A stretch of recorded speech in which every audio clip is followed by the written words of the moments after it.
কবি গান গাওয়া সাজে না, কিন্তু তারপরেও মা বাবার আশীর্বাদে, গুরুদেবের আশীর্বাদে আমি দাঁড়িয়ে গুরুদেব যা শিক্ষা দিয়েছে আমারে, আমি সেই কথাগুলো বলছি আপনাদের কাছে।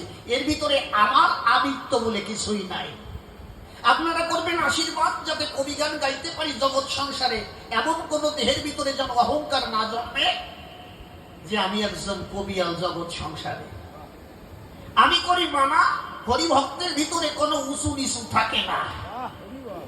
একজন কবিয়াল ইচ্ছা করলে কবিয়াল তৈরি করতে পারে, কিন্তু সাধু তৈরি করতে পারে না। আর একজন সাধু ইচ্ছে করলে কবিয়ালও তৈরি করতে পারে আশীর্বাদের দ্বারা, আর ইচ্ছে করলে সাধুও তৈরি করতে পারে ধরায়।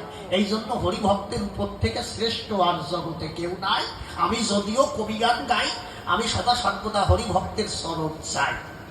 যাক, আশীর্বাদ করবেন সর্বজন পদে করে নিবেদন। কথাবার্তা বলতে